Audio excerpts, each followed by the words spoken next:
다음으로 인다이렉트 리콤비네이션에 대해서 알아보도록 하겠습니다. 자, 첫 번째로 나오는 게 인다이렉트 리콤비네이션에서 RG 센터 리콤비네이션이 나오죠. 이거는 다른 말로 셔클리 리드 홀 리콤비네이션이라고도 합니다. 이거 사람 이름이고요. 셔클리 리드 홀. 그래서 요거를 기억을 해주면 좋겠죠. 이거는 RG 센터 제너레이션과 똑같죠. 반대가 될 뿐이지 결국 그 밴드갭 내에서 어떠한 특정 에너지를 가지는 트랩 또는 디펙들이 존재를 하게 되는 거고, 이거를 바탕으로 리콤비네이션이 일어나는 현상이 RG 센터 리콤비네이션입니다. 그래서 이 경우에는 아까 우리가 다이렉트 리콤비네이션은 다이렉트 밴드갭 매트리얼이 주로 이러한 다이렉트 리콤비네이션을 일으킨다고 했죠. 반면에 이 인다이렉트 리콤비네이션, 즉 RG 센터 리콤비네이션은 인다이렉트 밴드갭 물질들이 대부분 리콤비네이션을 일으키는 현상이라고 보면 되겠습니다. 자, 여기 뭐라고 되어 있나요? 에너지가 리콤바인 되면서 이렇게 되면 이게 다이렉트 리콤비네이션에서는 빛으로 나왔었죠. 하지만 인다이렉트 리콤비네이션은 열 에너지, 즉 히트로 방출이 되는 겁니다. 그래서 이거를 포논 이미션이라고 한다고 보면 되겠습니다. 자, 여기 RG 센터 리콤비네이션이 두 가지 경우가 있죠. 첫 번째는 홀이 RG 센터에 의해서 캡처되는 거죠. 이 밑에서 홀이 캡처되고, 그 다음에 일렉트론이 이 트랩된 캐리어에 떨어져서 리콤비네이션이 일어나는 겁니다. 즉, 이 RG 센터의 부분에서 리콤비네이션이 일어나는 경우가 하나가 있고, 또 하나는 컨덕션 밴드에 있는 일렉트론이 에너지를 두 번 잃으면서 리콤비네이션 되는 경우가 있는 거죠. 자, 먼저 왼쪽의 경우를 먼저 보면은 이 왼쪽의 경우가 일어나려면 어떻게 돼야 될까요? 이 트랩 에너지 레벨에 전자가 다 차 있어야겠죠. 전자가 차 있어야 되고, 이 상태에서 홀이 이쪽으로 올라온다는 의미가 일렉트론이 떨어지는 거죠. 왜냐하면 그때도 말했지만 홀은 실제 존재하는 게 아니고 가상의 개념이라고 했죠. 일렉트론이 움직여서 생기는 가상의 개념. 그렇기 때문에 이 왼쪽의 경우가 일어나기 위해서는 이 ET라는 트랩 레벨에 전자들이 꽉 차 있어야 되고, 이 전자 하나가 이쪽 밸런스 밴드로 떨어지면서 여기에 홀이 이동하는 것처럼 생성이 되는 거죠. 그리고 나서 컨덕션 밴드의 일렉트론이 에너지를 잃으면서 ET 레벨로 떨어지면서 리콤비네이션이 일어나는 겁니다. 그렇게 되면서 열 에너지가 방출이 되는 거죠. 자, 그럼 오른쪽의 경우에는 이 현상이 일어나려면 어떻게 돼야 될까요? 여기는 전자가 차 있으면 안 되고 비어 있어야겠죠. 그래야 이쪽에 있는 일렉트론이 요 아래 ET 레벨로 떨어지겠죠. 왜냐하면 비어 있는 상대적으로 말하면 홀이 있다고도 할 수 있겠죠. 어쨌든 비어 있는 상태가 돼서 여기에 떨어지는 거고, 여기에 일렉트론이 또 존재하게 되면 상대적으로 일렉트론이 떨어져서 여기 홀을 없애주게 되는 거죠. 자, 그러면 이 인다이렉트 리콤비네이션을 우리가 주로 다루게 되겠죠. 뒤에서 우리가 대부분 PN 다이오드라든지 그 다음에 모스펫 그리고 BJT 같은 경우는 다 인다이렉트 밴드갭 매트리얼을 이용해서 수사가 만들어지기 때문에 이 리콤비네이션 프로세스가 다이렉트 리콤비네이션 프로세스보다 더 많이 활용이 되겠죠. 다이렉트 리콤비네이션 프로세스는 광소자에서 많이 활용이 되겠죠. 빛을 내는 레이저라든지 LED 같은 것들. 그래서 이 차이가 있다는 거를 조금 기억을 하면 좋을 것 같습니다. 자, 그러면 이 RG 센터 리콤비네이션에 대해서도 한번 알아보도록 하겠습니다. 실제 이제 수식을 풀어보는 거죠. 여기서 우리가 가정을 한 게 트랩 덴시티가 NT라고 가정을 하고 일렉트론과 홀 캡처 코에피션트가 각각 CNCP라고 가정을 했습니다. 이렇게 될 경우에 DTDN'T는 마이너스 CNNT''T로 정의가 되고 이때 CNNT분의 1을 타우 N이라고 나타낼 수가 있게 되는 거죠. 그러니까 마이너리티 캐리어인 일렉트론의 라이프 타임이 되는 거죠. 그리고 B타입의 경우는 똑같이 마이너스 CP, NT, P'T가 되고 이때 타우 P를 CP, NT분의 1로 나타낼 수 있게 되는 겁니다. 그러면 우리가 비교를 해볼 수가 있죠. 앞서 구했던 다이렉트 리콤비네이션에서는 각각 마이너리티 캐리어의 라이프 타임이 머저리티 캐리어 농도에 도미넌트하게 영향을 받았습니다. 그렇죠? 그런데 인다이렉트 리콤비네이션, 즉 인다이렉트 세마이컨덕터 같은 경우에는 리콤비네이션이 일어나기 위해서는 머저리티 캐리어의 농도는 크게 상관이 없고 트랩 덴시티가 중요한 역할을 하고 그 다음에 일렉트론과 홀의 캡처 코에피션트가 중요한 역할을 한다는 것을 알 수가 있습니다. 그래서 이 부분 차이점을 좀 기억을 해주시면 좋을 것 같습니다. 그 다음으로 두 번째 인다이렉트 리콤비네이션인 어제 리콤비네이션에 대해서 알아보도록 하겠습니다. 어제 리콤비네이션 같은 경우는 밴드 투 밴드 리콤비네이션과 캐리어의 충돌이 복합적으로 작용해서 일어나는 리콤비네이션 현상이라고 생각을 하면 되겠습니다.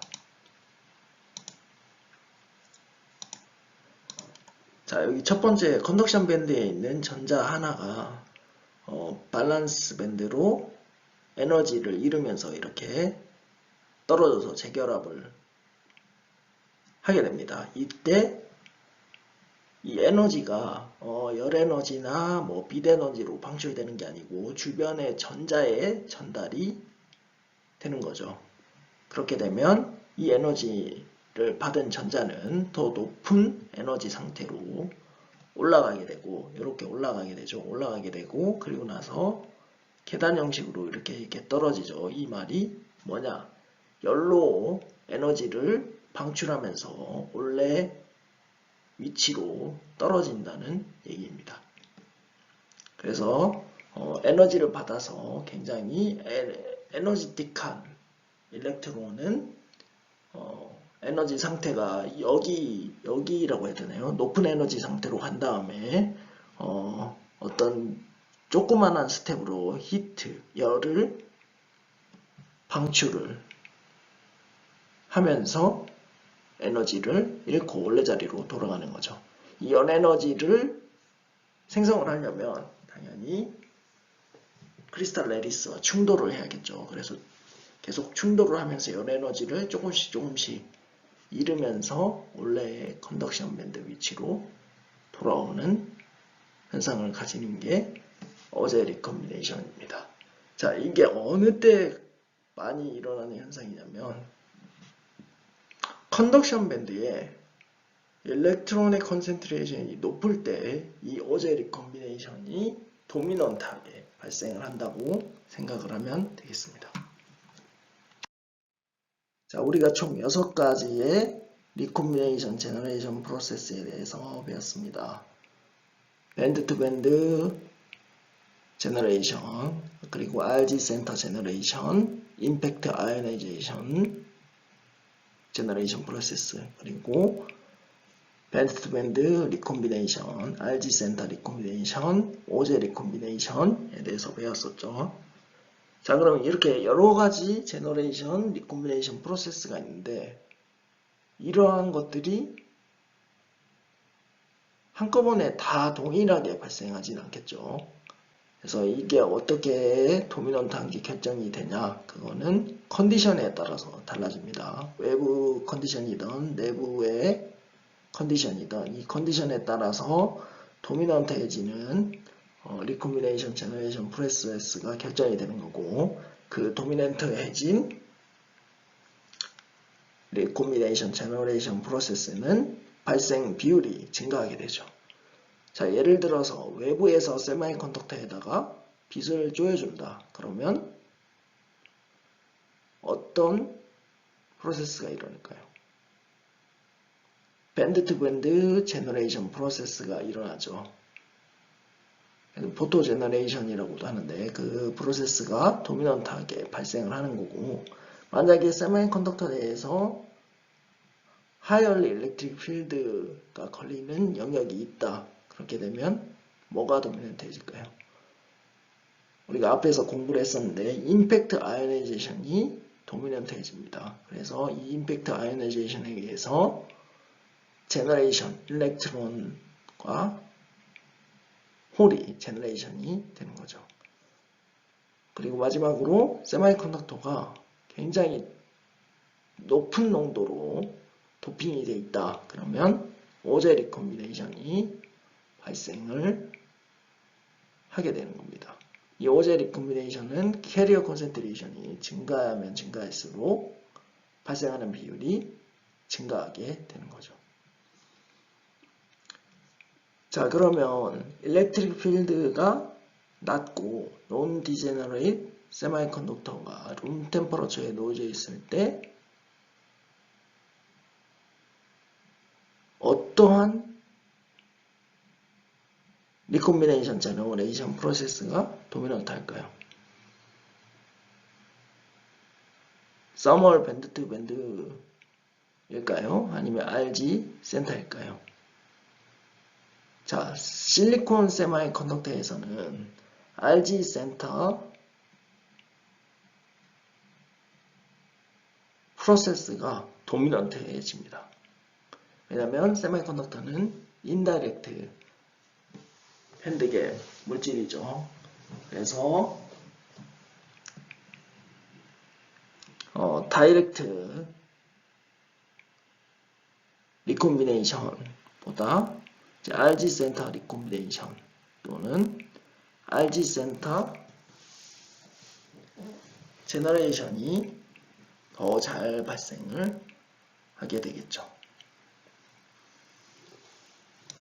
자, 2주차 내용부터 지금 여기 내용까지는 이제까지 반도체 물리에 대한 내용들을 학습을 했습니다. 반도체 물질이 어떻게 구성이 되고, 그 다음에 에너지 밴드가 어떻게 만들어지고, 그 다음에 캐리어가 어떻게 분포하고, 캐리어 콘센트레이션이 어떻게 되고, 에너지 밴드에서 리콤비네이션 제너레이션이 어떻게 일어나냐, 뭐 이런 것들에 대한 기본적인 개념, 그리고 캐리어 모션에 대해서도 이야기를 했었죠. 드리프트와 디퓨전, 이게 커런트를 생성할 수 있는 움직임이다 까지 학습을 했습니다. 자, 그러면 우리가 기본적인 PN 다이오드 소자에 대해서 이야기를 해보려고 합니다.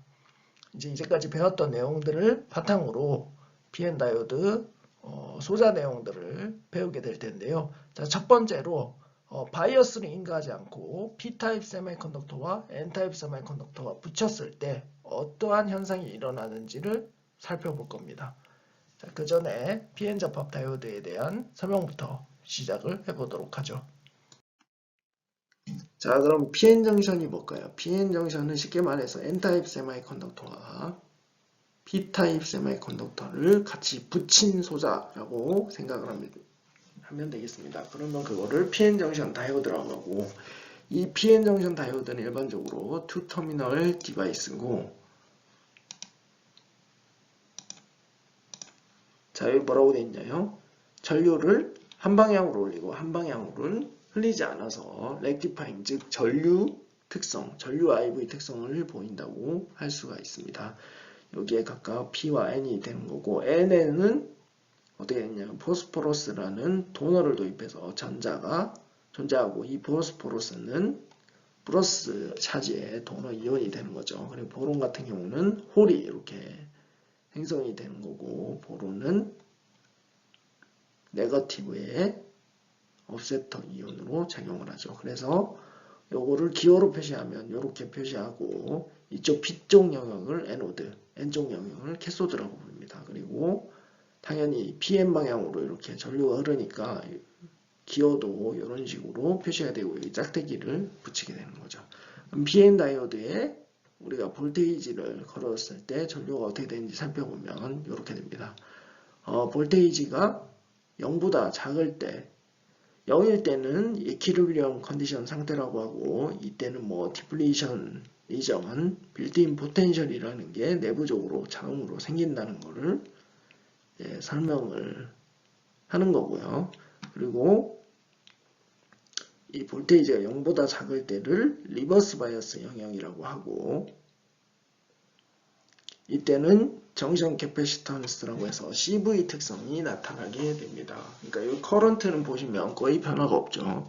거의 커런트는 일정하고, 여기에 지금 그림이 안 나타나 있지만 뭐 브레이크 다운이라고 해서 너무 큰 전압을 가해주면 전류가 갑자기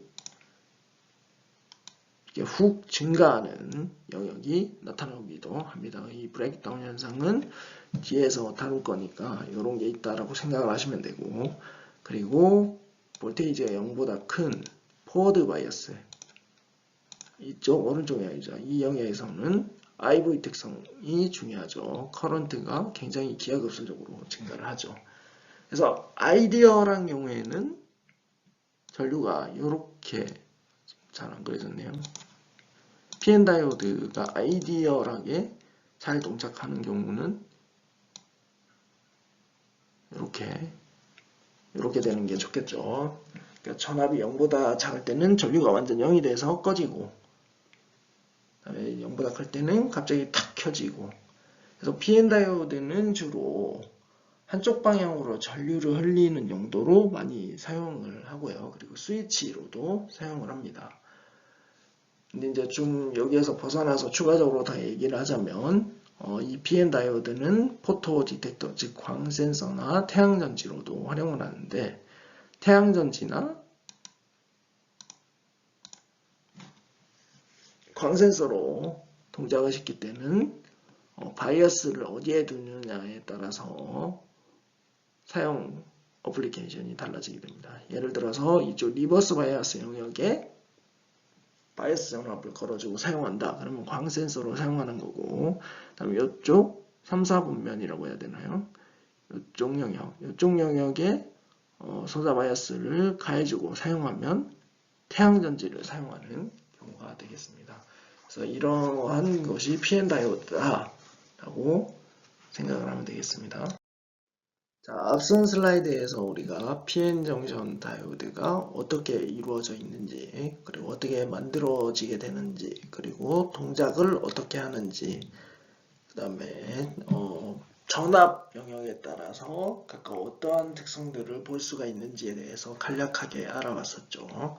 근데 앞에서 봤을 때 PN 다이오드가 P타입이랑 N타입이 가로로 된 막대기가 이렇게 붙은 것처럼 표현을 해서 보여줬었습니다. 앞으로 PN 다이오드 분석에 대한 거를 진행을 할 때 그런 그림을 굉장히 많이 사용을 하는데, 이게 실제 우리가 PN 다이오드를 실리콘 웨이퍼와 반도체 공장을 이용해서 제작을 하면 이렇지 않은 형태를 가집니다.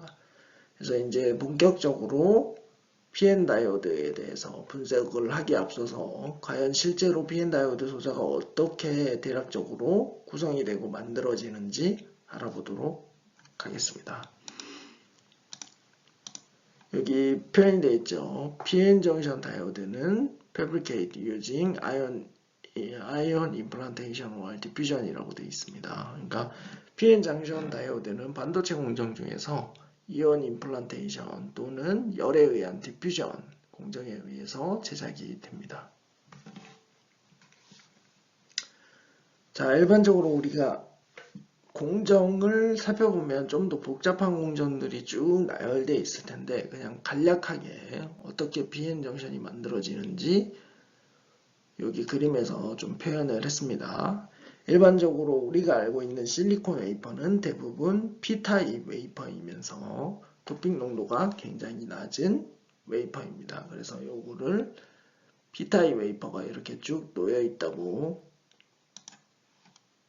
생각을 해봅시다. 실제로는 이렇게 P타입 웨이퍼가 이렇게 낮아 있는 거고 이 상태에서 아이언 임플란테이션, 그러니까 도너나 억셉터, 여기서는 이제 N타입을 만드니까 도너 이온이겠죠. 뭐 포스포러스, 아세닉 같은 것들, 그런 것들을 이온 임플란테이션이라고 해서 도펀트 아톰을 정기적으로 가속시켜서 주입시켜주는 공정이 이온 임플란테이션인데 이 공정을 수행을 해서 표면을 N타입으로 만들어서 PN 정션 다이오드를 만들 수가 있습니다. 그리고 두 번째 방법은 도너가 굉장히 많은 물질을 표면에 증착을 시킨 후에 고온의 열을 가해주면 그 속에 있던 것들이 디퓨즈 되면서 즉 농도가 낮은 곳에서 높은 곳에서 낮은 곳으로 디퓨즈 되면서 안쪽으로 퍼지면서 이렇게 PN 다이오드를 만드는 경우가 있습니다. 이 경우 안에 도너와 억셉터 농도가 어떻게 되는지 이렇게 그림으로 나타냈죠. 보시면 아까 여기서 표면이 N타입이라고 했죠. 실제로 소자를 만들었을 때. 그래서 N이 여기에 있고 P가 여기로 바닥 쪽으로 이렇게 들어가는 겁니다. 이렇게 자른 그림이라고 생각하면 되겠고, 자, 농도를 보면 Na, 즉 P타입 세미컨덕터, 즉 웨이퍼 기판 같은 경우는 도핑 농도가 일정하죠. 자, 그래서 NA가 이렇게 일정하게 쭉 나와 있는 거고, 그리고 N타입 같은 경우는 도너를 도핑을 한다고 했죠. 근데 도핑 농도 도너가 이렇게 익스포넨셜하게 떨어지는 것을 알 수가 있습니다. 이렇게 떨어지는 것을 바탕으로 우리가 이거를 이온 임플란테이션 또는 디퓨전 중에서 어떤 공정으로 만들었는지 알 수가 있는데요. 이렇게 쭉 농도가 표면에서부터 떨어질 경우 디퓨전 방식에 의해서 소자를 제작한 거라고 할 수가 있습니다. 그러니까 도너 물질을 가지고 있는 도너 아톰들이 많은 물질을 표면에 증착을 하고 열 처리를 통해서 이렇게 쭉 표면부터 쭉 퍼지게 한 거죠. 그래서 결국엔 요 도너와 억셉터 농도가 같아지는 요 포인트를 메탈로지컬 정션이라고 하고 ND-NA가 0이 되죠. 요거를 좀 더 X축을 ND-NA로 표현하면 이렇게 쭉 떨어져서 결국 메탈로지컬 정션에서는 이론적으로 도핑 농도가 0이 되는 포인트가 생기게 되는 거죠. 여기서 좀 뭐 논외의 얘기라고 할 수도 있는데 여기서 뭐 깊이 우리가 이 수업에서 반드시 공정을 다루지 않지만 예를 들어서 디퓨전이 아니고 이온 임플란테이션을 통해서 소자를 제작한다. 그러면 분포가 어떻게 될까요? 한번 살펴볼까요? 살펴보면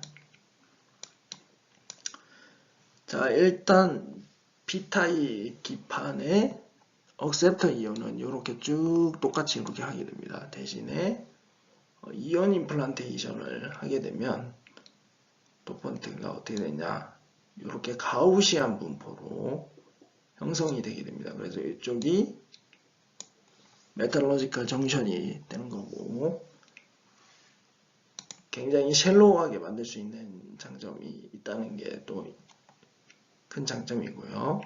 예를 들어서 아까 말한 디퓨전은 요거와 달리 요렇게 퍼진다고 했었죠. 그래서 요게 공정에 따라서 요게 차이가 날 수 있다라는 걸 기억을 해주시면 좋겠고, 그리고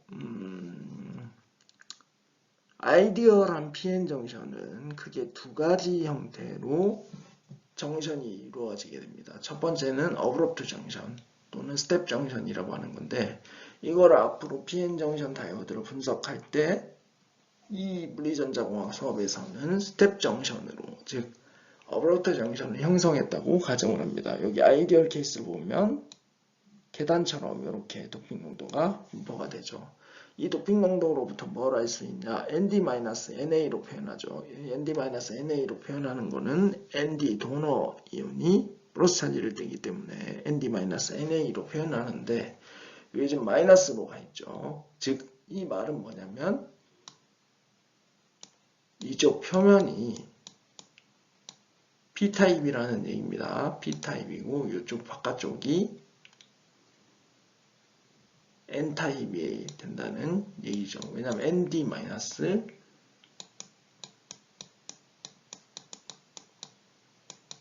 ND-NA가 양수를 가지기 때문에 거죠. 그래서 이렇게 정션을 만들었을 때 실제로는 완전 스텝은 아니고 이렇게 좀 브로드하게 이렇게 퍼지는 영역들이 존재하는 것을 알 수가 있죠. 그래서 이렇게 어브로트 정션을 만들기 위해서는 아까 앞서 말했던 이온 임플란테이션 공정을 이용하는 게 가장 좋다고 볼 수가 있습니다. 왜냐하면 이온 임플란테이션은 여기 오른쪽 그림에서 제가 아까 그렸듯이 쉘로우하게 만들 수도 있고 가우시안 분포를 이렇게 가지기 때문에 이런 스텝 펑션이 아니죠. 스텝 정션을 만들기가 굉장히 유리한 장점을 가지고 있습니다. 그래서 이러한 어브로트 정션 외에 또 한 가지가 있는데 그거는 리니어리 그레이디드 정션이라고 하고 디퓨전에 의해서 형성이 됩니다.